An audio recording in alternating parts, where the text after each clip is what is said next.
Tragedi demi tragedi terjadi di tanah ini. Terkadang kita miris, terkadang kita bertanya-tanya, apa yang sedang terjadi di tengah-tengah kita? Apakah Allah murka dengan kita? Apakah kita sudah berbuat dosa dan maksiat yang banyak sehingga ujian, cobaan datang silih berganti menghadapi dan mengiringi kita? May yahdihillahu fala mudhillalah wa may yudlil fala hadiyalah. Ashhadu an la ilaha illallah wahdahu la syarikalah wa ashhadu anna Muhammadan abduhu wa rasuluh la nabiyya wa la rasula ba'da. Allahumma salli wa sallim wa barik wa an'im ala nabiyyina Muhammadinil amin wa ala alihi wa sahbihi at-tayyibin at-tahirin wa man tabi'ahum bi ihsanin ila yaumiddin. Allahumma ja'al jam'ana hadha jam'an marhuma wa tafarruqana min ba'dihi tafarruqan ma'suma. Allahumma alif baina qulubina wa aslih zata bainina wa wahid sufufana wansurna ala a'daina bi rahmatika ya arhamar rahimin. Amma ba'd. Bapak-bapak, ibu-ibu, kaum muslimin dan muslimat sidang jemaah subuh yang dimuliakan Allah Subhanahu wa taala. Ketika pagi menyapa kita, ketika Allah bangunkan kita dari tidur kita, berarti Allah masih menghidupkan kita. Maka nikmat pagi yang penuh berkah ini, apalagi bumi kita telah diguyur hujan yang merupakan keberkahan dari Allah Subhanahu wa taala, maka mudah-mudahan kita termasuk ke dalam golongan umat Nabi Muhammad sallallahu alaihi wasallam yang diberkahi paginya. Karena Rasulullah bersabda, "Burika ummati fi bukurihim." Maka umatku diberikan keberkahan kepada mereka ketika mereka menggunakan waktu-waktu pagi mereka untuk beraktivitas. Aktivitas seorang muslim, aktivitas seorang mukmin di dunia ini memiliki dua sayap yang tak bisa dipisahkan. Yang pertama, membina hubungannya secara vertikal dengan Allah. Itu yang kita lakukan pada saat ini. Yang kedua, hubungannya dengan sesama manusia dan alam semesta secara horizontal. Dan barangkali itu akan kita lakukan setelah kita keluar dari masjid yang kita cintai ini. Oleh karenanya kaum muslimin dan muslimat, kesyukuran ini harus kita buktikan dengan senantiasa menambah saldo-saldo kebaikan kita, dengan senantiasa berpikir untuk berinvestasi kebaikan-kebaikan kita. Karena sesungguhnya investasi terbaik bagi seorang manusia di dunia adalah dengan menanam kebaikan, baik pada dirinya, pada keluarganya, pada masyarakatnya, dan kepada alam semesta. Dan inilah yang akan menjadi bekal kita untuk kembali ke kampung nan abadi akhirat yang jauh nun di sana. Salawat beserta salam dengan ucapan Allahumma salli ala Muhammad wa ala ali Sayyidina Muhammad. Semoga kita yang telah terpisah jauh dari Rasulullah jarak dan waktu, mudah-mudahan kita termasuk orang yang senantiasa bersolawat kepadanya. Lisan kita ketika kita diam, kita isi dengan salawat, kita isi dengan zikir-zikir kepada Allah. Karena dengan itulah akan membuat hati-hati kita tenang menghadapi cobaan dan ujian kehidupan ini. Kaum muslimin dan muslimat yang dimuliakan Allah Subhanahu wa taala, di pagi yang berbahagia ini, marilah terlebih dahulu kita mendoakan untuk bangsa kita. Tragedi demi tragedi terjadi di tanah ini. Terkadang kita miris, terkadang kita bertanya-tanya, apa yang sedang terjadi di tengah-tengah kita? Apakah Allah murka dengan kita? Apakah kita sudah berbuat dosa dan maksiat yang banyak sehingga ujian, cobaan datang silih berganti menghadapi dan mengiringi kita?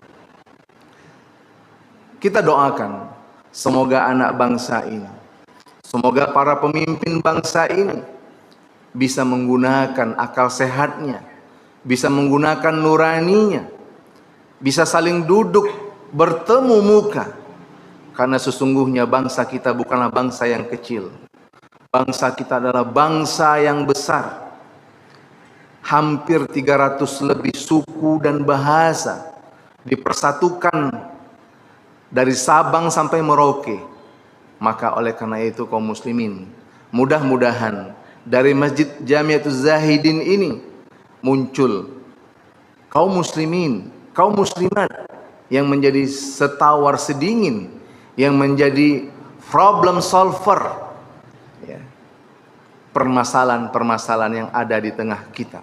Karena sesungguhnya kehidupan kita di dunia ini misinya tidak hanya untuk hidup bagi diri kita sendiri.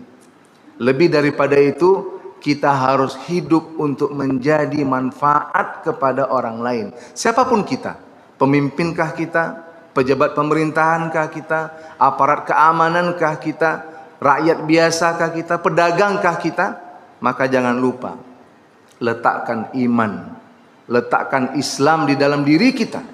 Maka insya Allah solusi apapun yang akan kita cari ada di dalam agama kita.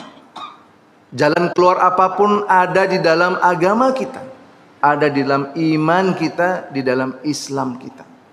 Oleh karenanya kaum muslimin, pengajian-pengajian kita ini hendaknya memberikan nilai produktivitas, hendaknya memberikan nilai pengaruh bagi diri kita.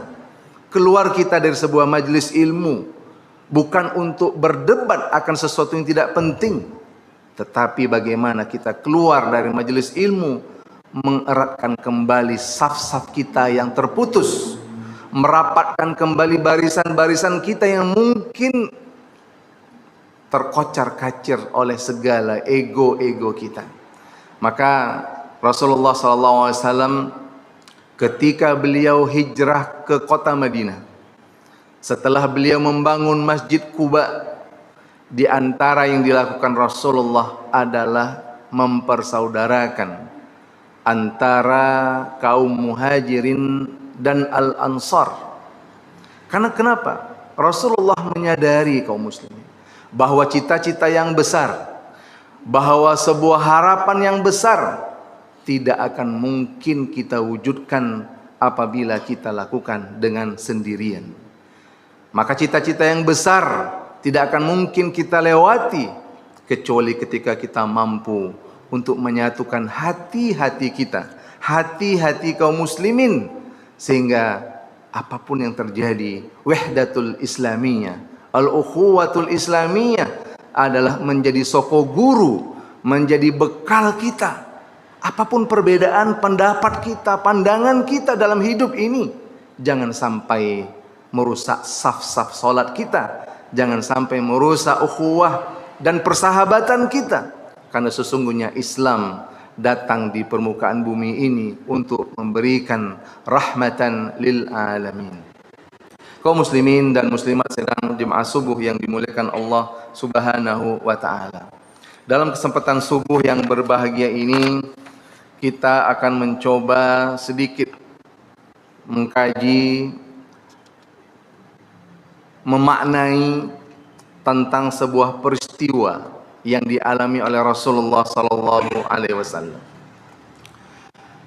Ketika kita belajar sirah an-nabawiyah, ketika kita belajar sejarah Nabi sallallahu alaihi wasallam, orientasi tujuan yang harus kita pahami terlebih dahulu adalah bahwa di samping kita belajar sirah itu sebagai pengetahuan, lebih daripada itu, seharusnya seyogyanya sirah nabawiyah itu menjadi refleksi, menjadi tadabbur, menjadi hikmah, menjadi pelajaran yang bisa kita contoh di dalam kehidupan kita sehari-hari. Ya. Karena kalau seandainya kita berbicara tentang sebuah sejarah, ya, dan hanya sampai kepada menikmati ceritanya saja, maka kita belajar sejarah belum sampai kepada target yang kita inginkan. Maka poros kehidupan baginda Rasulullah, ya, dari dalam sirah nabawiyah ini, ya, mungkin dalam kesempatan ini kita akan memulainya dari setelah bi'satun Nabi sallallahu alaihi wasallam, dari semenjak diutusnya Nabi Muhammad sallallahu alaihi wasallam pengemban risalatul Islam. Ya, di dalam surah Al-Ahzab Allah berfirman, "Laqad kana lakum fi Rasulillahi uswatun hasanatun." Sungguh, ya, kata Allah Subhanahu wa taala, pada diri Rasulullah SAW tersebut ada contoh tauladan yang baik. Ya. Untuk siapa? Liman kana yarjullaha wal yawmal akhir wa zakarallaha katsiran. Jadi ketika kita belajar sirah Nabi, ya, sebenarnya tujuannya adalah yang paling utama agar Rasulullah, agar poros Nabi Muhammad SAW, baik secara fisiknya, akhlaknya, perjuangannya, dakwahnya, menjadi uswatun hasanah, menjadi contoh tauladan bagi siapa? Liman kana yarjullaha wal yawmal akhir wa zakarallaha katsiran. Bagi orang-orang yang mengharapkan, ya, Allah Subhanahu wa taala, artinya ridho Allah Subhanahu wa taala, dan mengharapkan kebaikan di hari akhirat, dan mereka adalah orang-orang yang senantiasa berzikir kepada Allah Subhanahu wa taala. Jadi ketika kita belajar sejarah Nabi, maka yang kita tekankan adalah bagaimana kita bisa mencontoh dan mempraktekkan apa yang telah diajarkan oleh sejarah tersebut di dalam kehidupan kita sehari-hari. Nah, kaum muslimin yang dimuliakan Allah Subhanahu wa taala, saya membawa kitab, ya, sebuah kitab yang dikarang oleh Dr. Munir Muhammad Al-Ghadban. Judulnya Al-Manhaj Al-Haraki Lissiratin Nabawiyah. Ya, bukunya lumayan tebal, dan buku ini dimulai memang dari fase diterimanya wahyu oleh Rasulullah sallallahu alaihi wasallam di umur beliau yang ke-40. Dan Dr. Munir Muhammad Ghadban di dalam bukunya ini, ya, membahas kepada 5 pembahasan. Yang pertama adalah tentang sirriyatud dakwah wa sirriyatud tanzim. Karena di dalam sejarah Rasulullah itu, Rasulullah sempat dalam fase dakwahnya 23 tahun itu, kaum muslimin, 3 tahun pertama adalah fase-fase dakwah Rasulullah secara sembunyi-sembunyi. Ya, kalau bahasa Arabnya sirriyah, tidak diumumkan, tidak buka secara terbuka di khalayak ramai. Kemudian di marhalah kedua, jahriyatud da'wah wa sirriyatut tanzim, ya. Di fase kedua, Munir Muhammad Ghadban juga membagi ketika setelah 3 tahun pertama Nabi berdakwah secara terang-terangan. Akan tetapi beliau menambahkan dengan sirriyatut tanzim, maknanya adalah bahwa Rasulullah mengorganisasi dakwah Islam ini dengan cara yang tertutup. Ya. Kalau kita bisa katakan sirriyatut tanzim itu adalah pengkoordinasian dakwahnya tidak juga terang-terangan, tapi dakwahnya sudah mulai terang-terangan. Kemudian marhalah yang ketiga yang dibagi oleh beliau sampai kepada iqamatud daulah, mendirikan Islam sebagai konstitusi negara dan peradaban atau civil society. Kemudian marhalah keempat adalah ta'sisud daulah wa tasbitu da'aimuha. Pengokohan, ya, pengokohan, ya, eksistensi dari sebuah sistem Islam yang sudah menjadi konstitusi, yang sudah menjadi institusi kehidupan kaum muslimin ketika itu. Ya. Kemudian yang terakhir beliau membagi dalam fase kelima, al-jihad as-siyasi wa intisaru ar-risalah. Yang kelima fasenya adalah jihad politik dan pemenangan misi-misi keislaman, baik di Jazirah Arab ataupun ekspansi Islam itu sendiri ke dunia luar. Ya, jadi bisa kita bayangkan, gambarkan secara singkat dari pemikiran beliau. Yang pertama adalah dakwah secara sembunyi-sembunyi, yang kedua dakwah secara terang-terangan, yang ketiga menyusun cikal bakal berdirinya konstitusi dan institusi Islam sebagai kehidupan. Ya.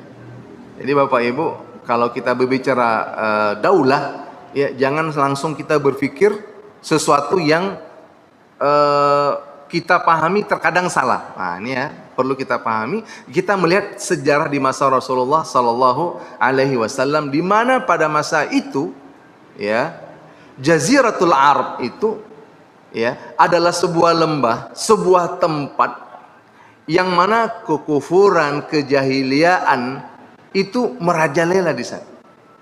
Ya. Kita harus tahu latar belakang sejarah bahwa Persia dan Romawi yang berkuasa ketika itu bahkan tidak melirik Jazirah Arab untuk dijadikan sebagai tempat jajahan mereka. Ya. Jadi maka tribalisme, kesukuan di Jazirah Arab pada saat itu mencapai puncaknya. Ya, sehingga ketika datang Islam, ya, Islam merubah segala bentuk kejahiliaan pada masa itu menjadi sebuah peradaban yang berdasarkan Al-Quran dan Sunnah Rasulullah Sallallahu Alaihi Wasallam. Nah, Bapak Ibu dimuliakan Allah Subhanahu Wa Taala, kita masuk kepada Al-Qismul Awal atau Al-Marhalatul Ula, fase pertama dari perjalanan Rasulullah berdakwah setelah diangkatnya menjadi Rasul. Ya, kita lihat fasenya tadi 3 tahun pertama. Ya, kita catat 3 tahun pertama Rasulullah setelah menerima wahyu, dia berdakwah kepada kaumnya di kota Mekah secara sembunyi-sembunyi, secara tertutup. Ya, tidak secara terang-terangan. Ya, kapan marhala itu berakhir? Sampai turunnya ayat Al-Qur'an, wa anzir ashiratakal aqrabin. Ya, sampai turun ayat, wahai Muhammad, berikanlah peringatan kepada keluarga-keluarga terdekatmu. Dan di ayat yang lain Allah berfirman, fasda bima tu'mar wa a'rid anil musyrikin. Ya. Maka dakwahkanlah secara terang-terangan apa yang telah Allah perintahkan kepada engkau wahai Muhammad, dan berpalinglah engkau dari orang-orang yang musyrik. Ya. Bapak Ibu dimuliakan Allah Subhanahu wa Ta'ala. Ya. Ketika Rasulullah di tahun ke-40 usianya, ketika beliau bertahanus di Gua Hira. Ya. Gua Hira ini terletak di Jabal Nur yang jaraknya sekitar 4 km dari kota Mekah. Ya. Jadi kalau nanti kita umroh ataupun haji, ya kita bisa berkunjung ke tempat ini. Ya, sekitar 4 km saja dari kota Mekah atau dari Masjidil Haram. Ya. Kalau kota Mekah terlalu besar, ya dari Masjidil Haram sekitar 4 km. Jadi kita bisa berziarah. Ya. Ayat yang pertama turun, sebagaimana kita ketahui bersama, adalah surat Al-Alaq, Iqra bismi rabbikal ladzi khalaq. Para pakar sejarah, para pakar sejarah, setelah turunnya wahyu pertama ini, ya, itu ada rentang waktu berhentinya wahyu, ya, terhentinya wahyu ketika itu, ya. Maka Al-Makrizi dalam kitabnya Imta'ul Asma, ya, dalam kitabnya Imta'ul Asma, ya, menyebutkan bahwa berbagai macam versi pendapat mengatakan, ada yang mengatakan jarak wahyu pertama dengan berikutnya itu 2 tahun. Ya, ini pendapat yang lemah menurut beliau karena terlalu lama. Ya. Ada yang mengatakan pendapat berikutnya bahwa jaraknya adalah arba'ina yauman, 40 hari antara wahyu pertama dengan wahyu berikutnya. Dan ada pendapat lain mengatakan bahwa khamsata asyara yauman, 15 hari. Ada yang mengatakan pendapatnya salah satu ayyam, 3 hari. Dan pendapat ini yang diperkuat oleh Al-Makrizi dan kebanyakan mayoritas sejarawan, bahwa rentang waktu wahyu pertama dengan wahyu berikutnya adalah 3 hari. Bukan 15, bukan 40, dan bukan 2 tahun. Ya. Apa dalilnya? Ya, dalilnya adalah firman Allah Subhanahu wa taala, "Ya ayyuhal muddatsir, qum fa'anzir wa rabbaka fakabbir wa thiyabaka fatahhir." Ya, kita tahu dalam sejarah Bapak Ibu, ketika Rasulullah menerima wahyu pertama dan beliau merasa syok, kaget, terkejut, dan pulang kepada istri beliau Khadijah, beliau mengatakan apa? Zammiluni, zammiluni, selimuti aku, selimuti aku. Ya, ini peristiwa yang terjadi pada saat itu. Dan ketika turun ayat, ya ayyuhal muddatsir, ya, para ulama sejarah mengatakan bahwa ini sangat relevan dengan rentang waktu Rasulullah menerima wahyu sampai beliau pulang ke rumahnya, dan sampai datang ayat ini yang meminta, wahai orang yang berselimut, ya ayyuhal muddatsir, wahai orang yang berselimut, kum fa'anzir, bangunlah dan berikanlah peringatan. Artinya bergeraklah untuk memulai menyampaikan risalah wahyu ini. Wa rabbaka fakabbir, dan Tuhanmu maka agungkanlah, ya, bertakbir. Wa thiyabaka fatahhir, dan bersihkanlah pakaianmu. Kaum muslimin, dari ayat ini para mufassir menyampaikan kepada kita bahwa seorang dai, seorang mukmin, dia harus ketika memulai dakwahnya, maka yang pertama yang harus dia lakukan adalah wa rabbaka fakabbir. Ya, maka Tuhan engkau maka agungkanlah. Allahu Akbar, itu artinya apa? Allah Maha Besar.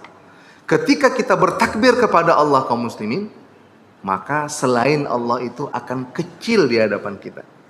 Ya. Wa thiyabaka fatahhir, seorang dai, seorang mukmin, ya, seharusnya ketika dia berdakwah di tengah-tengah umat, di tengah-tengah masyarakat, maka fisiknya, lahirnya harus bersih, dan lahirnya juga tidak cukup bersih, namun batinnya juga harus ikut bersih. Maka dengan cara itu seorang dai, seorang muslim akan menjadi contoh tauladan terbaik di tengah-tengah masyarakatnya. Nah, kaum muslimin yang dimuliakan Allah Subhanahu wa taala, ya. Jadi dari kata-kata Al-Makrizi tadi disimpulkan bahwa 3 hari saja jarak waktu antara wahyu pertama dengan wahyu yang kedua. Ya. Kemudian, ya, kalau kita lihat, ya, dakwahnya Rasulullah selama 3 tahun itu secara sembunyi-sembunyi, ya, sebenarnya ini berkaitan erat dengan kondisi masyarakat jahiliyah ketika itu. Ya, walaupun Rasulullah SAW berasal dari suku yang terpandang, ya, Rasulullah itu dari Banu Hashim, ya, dari suku yang terpandang di Quraisy, ya, akan tetapi, ya, Rasulullah juga berdakwah secara tertutup dengan orang-orang yang terdekat yang berada di sekitarnya, dan ini merupakan pelajaran terpenting juga buat kita, ya, karena kaum muslimin, sesuatu pemikiran, sesuatu cita-cita, bahkan dulu mungkin kemerdekaan kita Indonesia, ya, para founding father bangsa kita ini juga ketika memulai pergerakan kemerdekaan ini juga tidak ramai-ramai, ya, juga tidak ramai-ramai.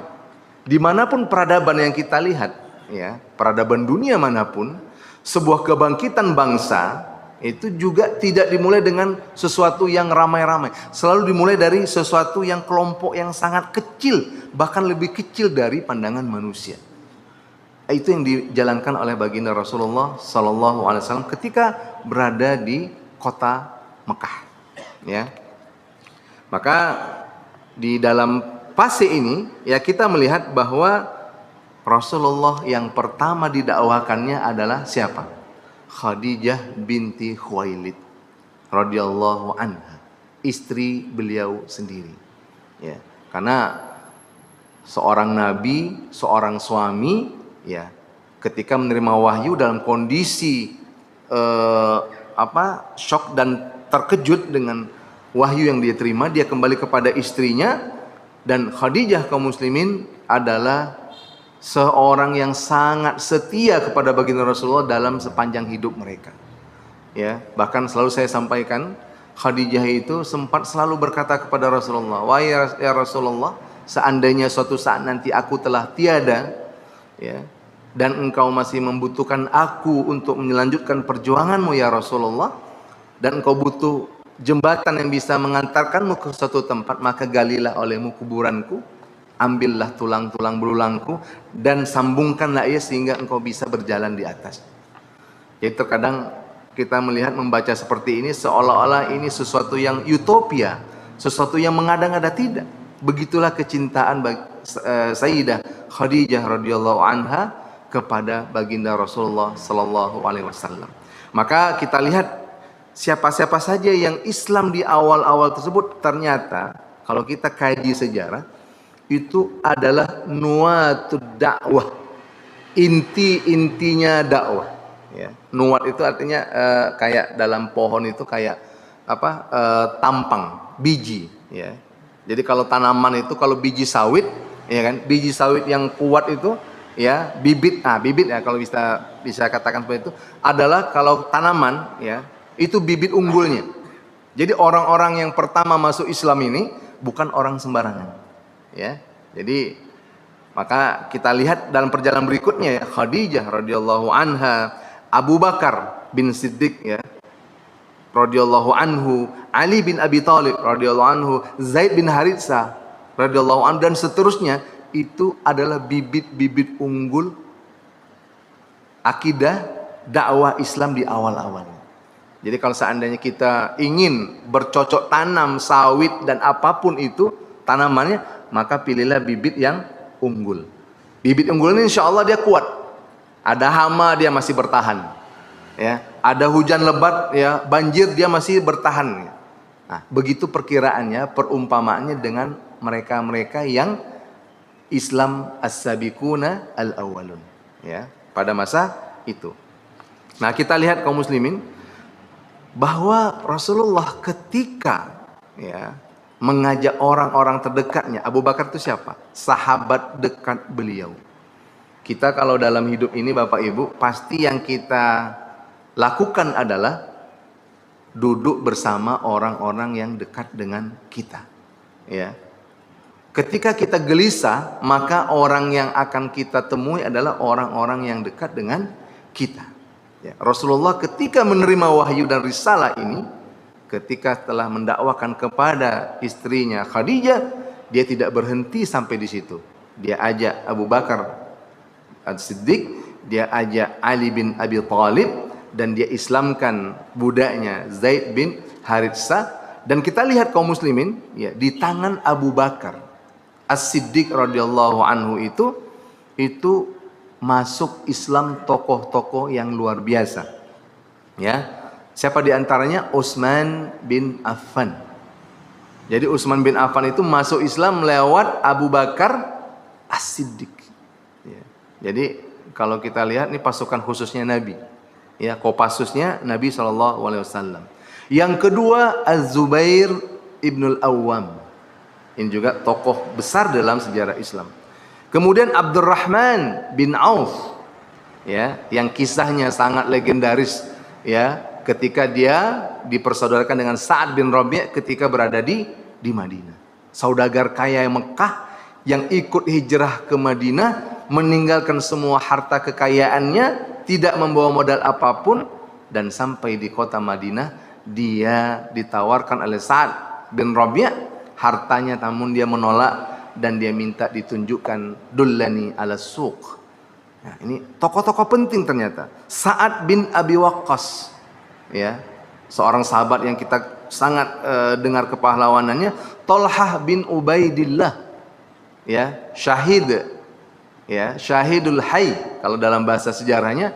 Dia dikategorikan syahid oleh Nabi tapi dalam kondisi hidup. Nah, bayangkan luka-luka yang dialami Thalhah bin Ubaidillah ini sangat luar biasa dalam beberapa peperangan bersama Rasulullah sallallahu alaihi wasallam. Nah, ini yang pertama Bapak Ibu, ya, bahwa yang pertama tadi adalah Rasulullah bergerak dalam diam. Yang kedua pelajarannya adalah Rasulullah memilih, ya, memilih orang-orang yang tepat untuk menemani dakwahnya, ya, tidak memilih sembarangan orang, ya. Ini juga pelajaran buat kita kaum muslimin untuk memperjuangkan kebaikan, ya. Kita terkadang tidak perlu rame-rame, ya. Untuk memajukan sebuah kebaikan kita pilih orang-orang pilihan, ya. Manfaatnya apa? Ketika kebaikan itu sudah ada dan sudah terasa, maka itu bisa dinikmati oleh banyak orang. Dan itu banyak kita lihat pada hari ini. Banyak di tengah-tengah masyarakat kita kebaikan itu muncul, kebaikan itu ada, tapi kita tak tahu siapa nih yang di belakang kebaikan ini. Kadang kita melihat sebuah masjid yang megah, indah, ya, dari sebuah tanah kosong yang tidak ada apa-apanya, berdiri sebuah masjid, berdiri sebuah pengajian, jamaah banyak, ternyata juga tidak digerakkan oleh banyak-banyak orang, tapi oleh segelintir orang. Ya, ini pelajarannya apa? Bahwa orang-orang pilihan, ini pelajaran penting, itu harus kita pilih di dalam melakukan sebuah perjuangan akan kebaikan. Ya, maka tadi Abu Bakar itu bisa mengislamkan tokoh-tokoh Islam legendaris yang kita bacakan tadi. Utsman bin Affan itu adalah khalifah yang ketiga. Coba bayangkan, ya. Sa'ad bin Abi Waqqas, Zubair bin Al-Awwam adalah tokoh-tokoh hebat di dalam sejarah Islam. Nah, makanya ketika kita dalam kehidupan ini jangan pernah merasa kecewa dengan opini publik. Kadang-kadang kita ini Bapak Ibu bergerak sedikit saja ketika ada orang yang mengkritisi kita, ada orang yang berkomentar tentang kita, kita mundur. Ya nggak apa-apa lah Pak Ustadz, ya kita ini nggak dipercaya lagi nampaknya misalnya kan. Ya kan? Terkadang kita mudah putus asa, patah semangat. Ya. Padahal kalau kita lihat kaum muslimin, ya, perjalanan dakwah Rasulullah di kota Mekah 3 tahun pertama itu sangat berat. Maka dalam sejarah Islam kita lihat as-sabiqunal awwalun ini, orang-orang yang masuk Islam di fase pertama ini tidak ada yang murtad dan tidak ada yang menjadi munafik. Nah, coba bayangkan di tengah ujian, tekanan fisik, tekanan mental, ya, adanya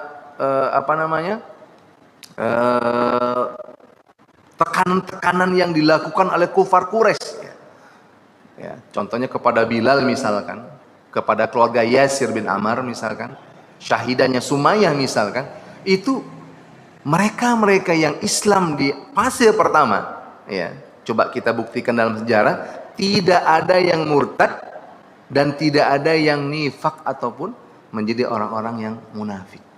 Dan ini seperti yang saya sampaikan tadi kaum muslimin, ini adalah bibit unggul generasi pertama Islam. Ya. Jadi kita harus mempelajari ini agar kita mengerti bahwa ternyata bibit unggul itu tidak mengecewakan kita. Ya.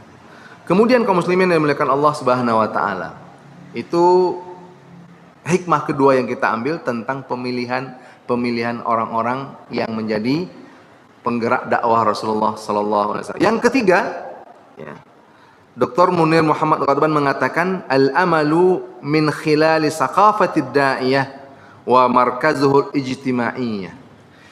Seorang dai, ya, seorang pejuang, seorang penggerak, ya. Ini kita berbicara tentang orang-orang yang Islam di abad pertama, di awal pertama tersebut. itu harus memiliki beberapa kriteria sakofah. Sakofah itu bisa berarti wawasan. Wawasan bisa berarti ada ilmu pengetahuan di sana, ada kepribadian di sana, ada akhlak di sana. Ya, sebagaimana kita lihat di sini, ya, anasir yang menjadi utama dalam kader, ya, dakwah pertama itu, yang pertama adalah al-akhlaq, khuluquhu, ya, ya. Rasulullah SAW memilih Abu Bakar, ya. Tidak sembarang pilih karena beliau adalah seorang yang ma'lufun fi qaumihi. Ya. Kenapa dia ma'lufun fi qaumihi? Li'annahu muhabbaban sahlan. Apa artinya? Beliau orang yang dicintai dan orangnya sangat mudah. Apa artinya mudah Bapak Ibu? Mudah itu artinya orangnya tidak banyak cerita. Apa artinya mudah itu Bapak Ibu? Orangnya tidak banyak komentar. Apa itu mudah itu Bapak Ibu? Orangnya lurus-lurus aja. Muhabbaban sahlan. Bapak Ibu, ini penting bagi seorang penggerak kebaikan. Ya. Seorang penggerak kebaikan hatinya harus lembut. Seorang penggerak kebaikan harus dicintai kaumnya, dicintai oleh orang-orang sekitarnya. Ya. Bagaimana kita menyampaikan sebuah kebenaran kalau kita tidak dicintai? Bagaimana kalau kita mencontohkan sebuah kebaikan kalau seandainya kita ini jauh dari nilai-nilai kebaikan tersebut? Ya, maka Abu Bakar itu, jadi kalau kita lihat baca sejarah Bapak Ibu, sebenarnya ya, orang kedua yang paling berperan dalam dakwah Rasulullah adalah Abu Bakar.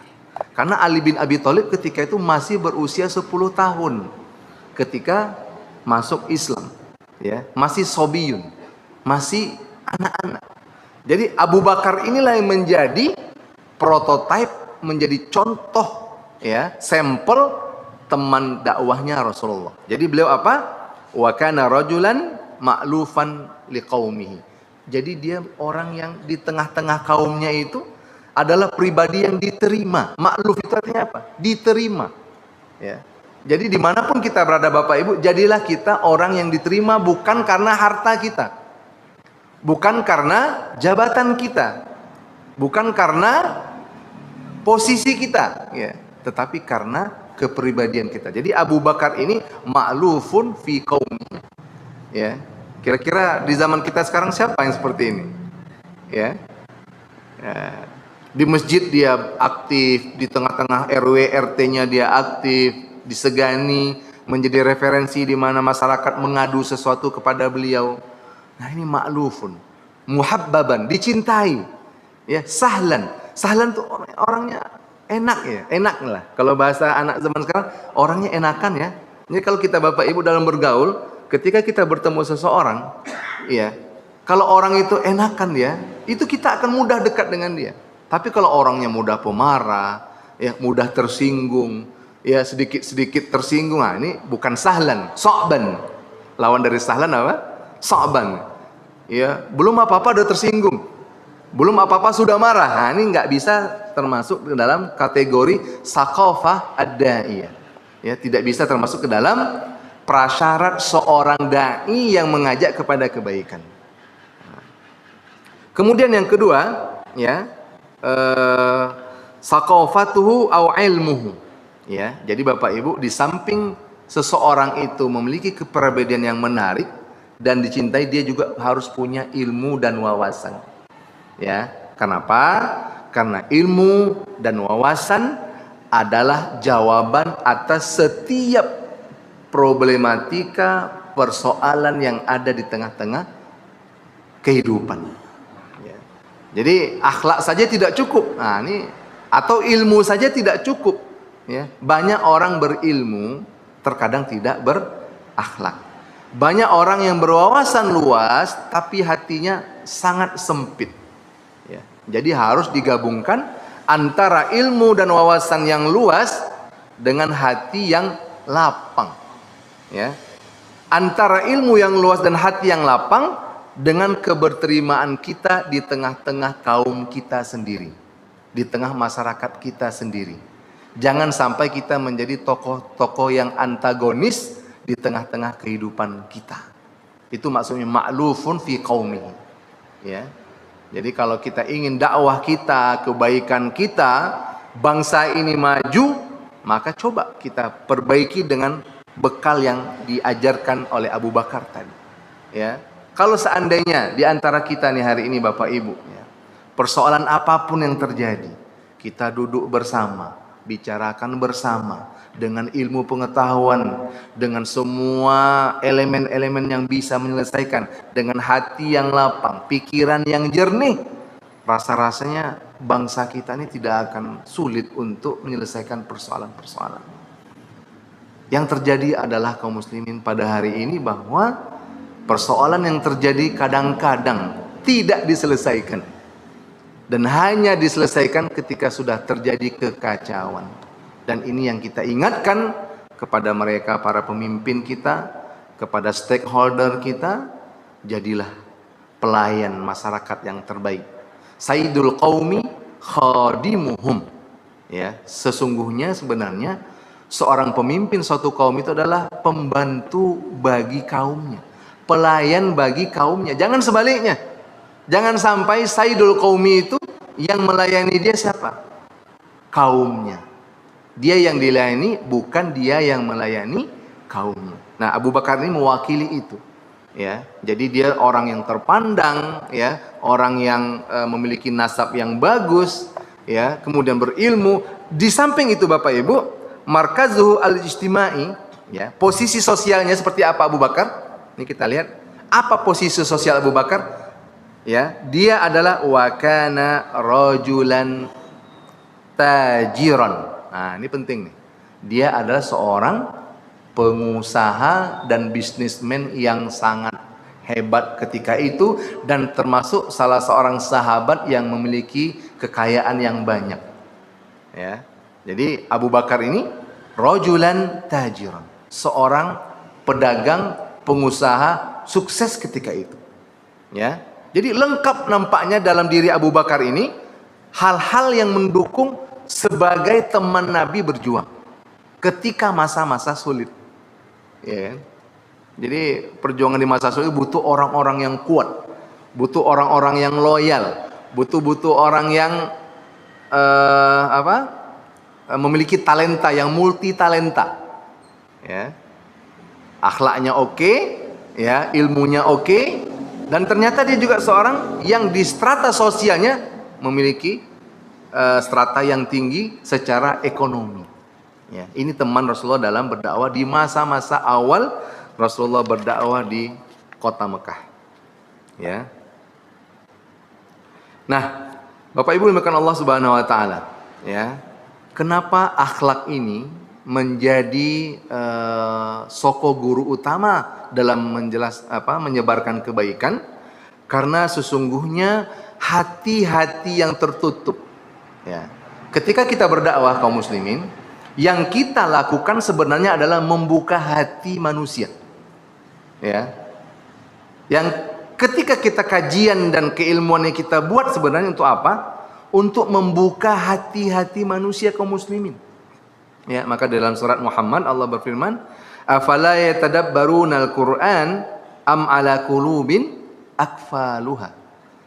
Bukankah mereka tidak mentadaburi Al-Quran, atau hati-hati mereka yang tertutup? Jadi untuk membuka hati-hati yang tertutup ini kaum muslimin, kita butuh mafatih, kita butuh kunci-kuncinya. Ya. Jadi kalau kita ingin berdakwah dalam kebaikan, yang kita butuhkan adalah kunci-kuncinya. Dan Abu Bakar memiliki kunci-kunci itu semua. Ya. Kadang-kadang kita dalam hidup ini melihat orang baik saja kepada kita, kita sudah jatuh hati. Belum dia bicara lagi, ya, belum dia berkomentar apa-apa, belum dia memerintahkan apa-apa, akhlaknya saja yang ditampakkan kepada kita, itu kita sudah jatuh hati. Dan inilah seharusnya yang kita lakukan pada hari ini. Tampakkan akhlak terbaik kita, maka perubahan sosial di masyarakat itu akan terjadi. Ya. Ini terkadang-kadang ya kaum muslimin, mohon maaf ya. Terkadang ya kita hanya bisa berbicara. Terkadang kita hanya bisa berdalil, Ya, terkadang kita tidak bisa menjadi qudwah hasanah bagi sekitar kita. Jadi ilmu kita tidak berkah. Jadi kajian kita kadang tidak berkah. Kenapa? Karena kita tidak menunjukkan ya akhlak yang terpuji, bahwa mereka-mereka yang tertutup hatinya itu membutuhkan kunci. Kuncinya apa? Ada dalam diri kita. Akhlak kita harus kita dahulukan sebelum kita mengajak seseorang kepada Islam itu sendiri. Dan ini dilakukan oleh Abu Bakar As-Siddiq bersama Rasulullah Sallallahu Alaihi Wasallam. Dan Bapak Ibu jangan lupa, Rasulullah Sallallahu Alaihi Wasallam sebelum diangkat menjadi Rasul juga sama dengan Abu Bakar. Apa persamaannya? Rajulun ma'lufun, seorang yang sangat dekat dengan kaumnya. Rajulun amin, seorang yang jujur, seorang yang tidak pernah menyakiti siapapun.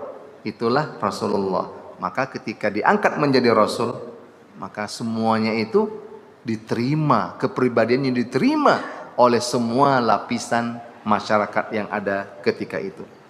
Ya, itu yang ketiga. Yang keempat Bapak Ibu, ya, yang keempat tentang siriyatud dakwah ini, bahwa jangan kita salah paham. Ini perlu kita garis bawahi.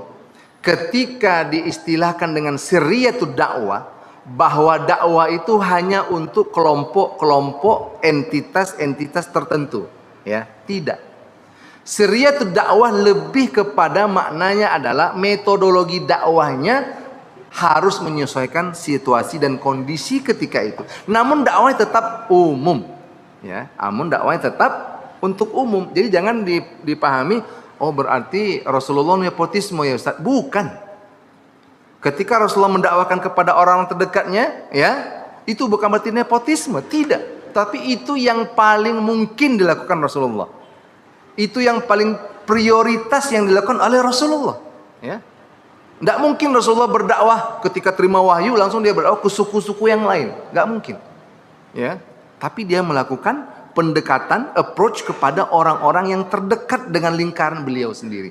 Untuk apa? Untuk memperkuat dia dalam perjalanan dakwahnya, ya kan? Ya kita dalam keluarga misalkan, ya, berdiskusi tentang rumah tangga kita, tentu dengan istri kita. Anak kita mau sekolah, nyambung sekolah, tamat SD. Tidak mungkin kita, ya, seorang suami atau seorang bapak, ya, nggak mungkin dia berdiskusi dengan orang lain. Pasti dengan orang terdekat. Ya itu logikanya. Jadi Bapak Ibu, siriyatud dakwah tadi yang saya sampaikan, maknanya bukan hanya dakwah Nabi khusus kepada golongan-golongan tertentu, ya, tapi sifatnya umum, tapi caranya yang tertutup, ya, terbatas, ya. Ini kalau bahasa tertutup ini kadang-kadang bisa bikin maknanya ambigu, ya, tapi terbatas, ya.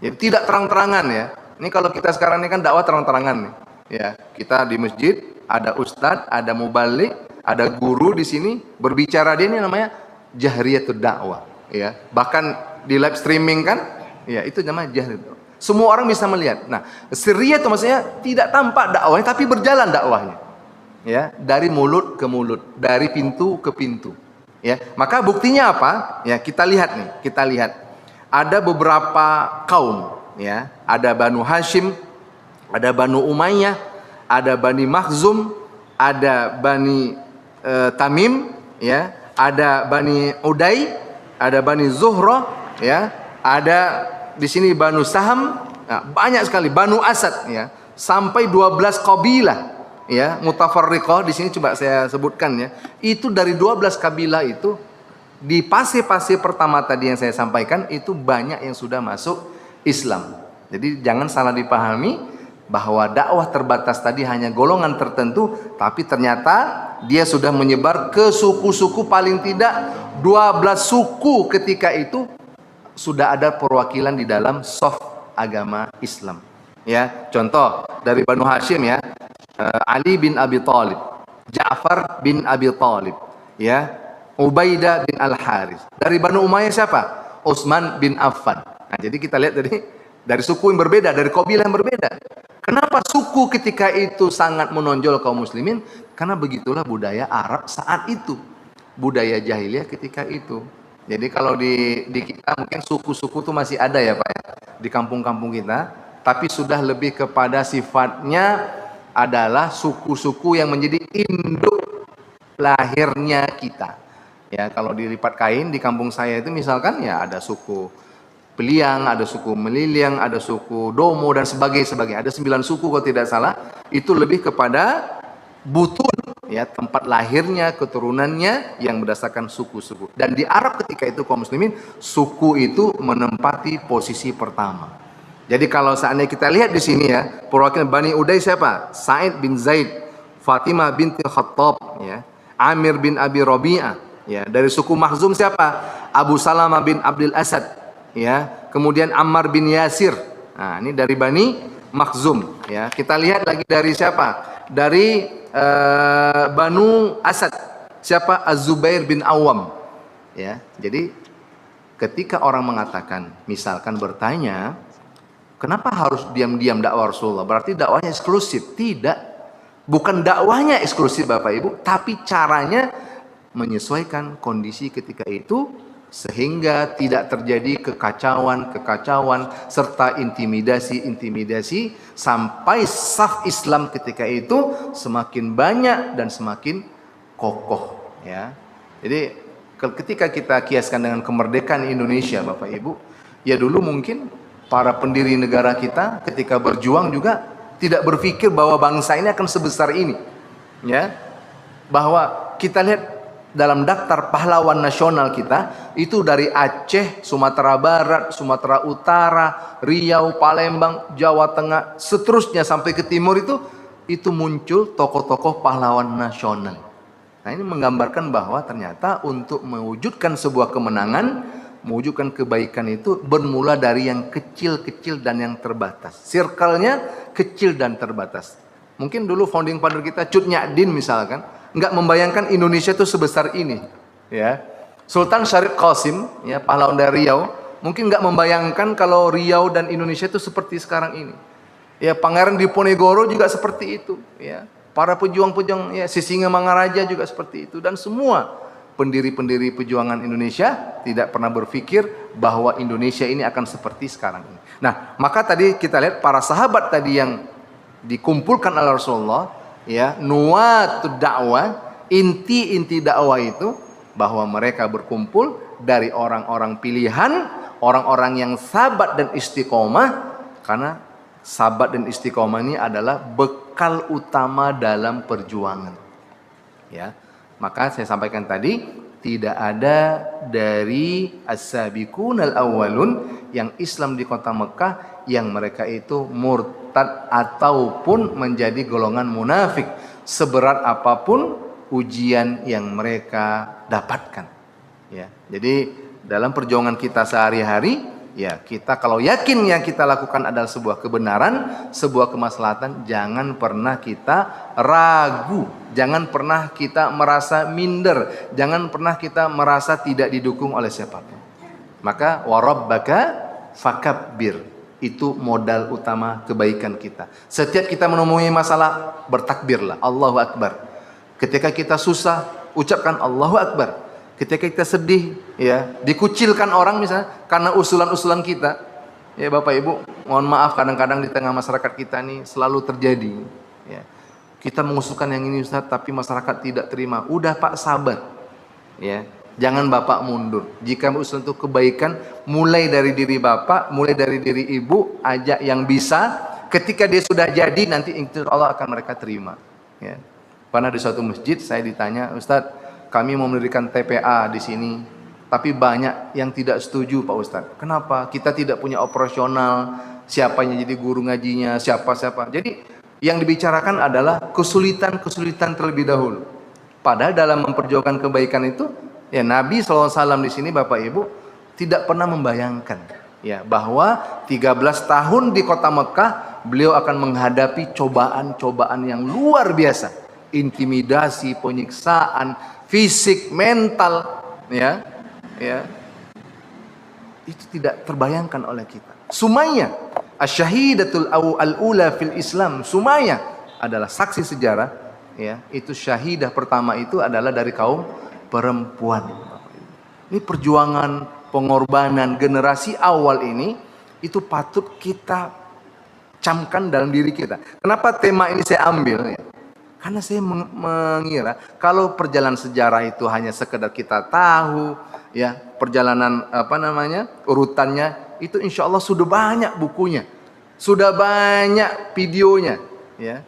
Bahkan sekarang ada digital sirah namanya. Jadi kita lihat TV atau memakai alat itu, kita seolah-olah napak tilas gitu, ya perjuangan Rasulullah gitu. Ada alatnya, ada aplikasinya bahkan. Tapi yang kita inginkan dalam kajian kita, Bapak Ibu, mengambil ibrah, mengambil sesuatu yang bisa kita amalkan dalam kehidupan kita. Karena mereka itu memulai dakwah ini ya Bapak Ibu untuk kita contoh, bukan untuk kita baca dan hanya untuk kita ketahui saja.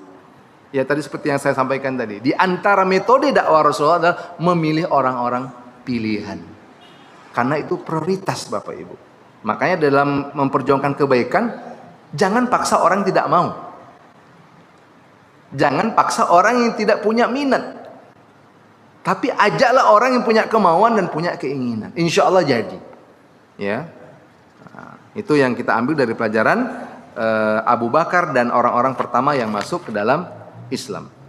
Nah, kemudian pelajaran berikutnya Bapak Ibu yang dimuliakan Allah Subhanahu Wa Taala, ya, ketika Rasulullah berdakwah di kota Mekah, beliau tidak melawan intimidasi dengan intimidasi.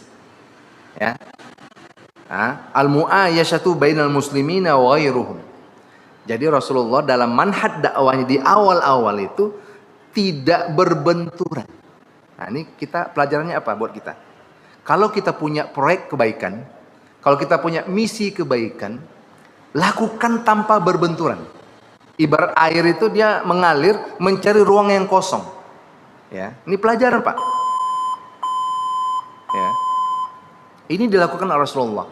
Di sini Rasulullah disebutkan oleh Dr. Muhammad Munir Ghotban bahwa dalam kondisi apapun Rasulullah berpesan kepada para sahabat jangan melawan, tapi menghindar.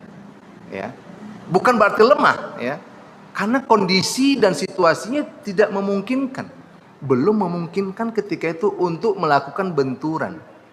Ya, ini fatrah Mekah. Pelajarannya apa? Ketika misi kebaikan itu kita jalankan, usahakan jangan terjadi benturan apapun. Nah, ini ibarat air mengalirlah dia mencari celah yang kosong.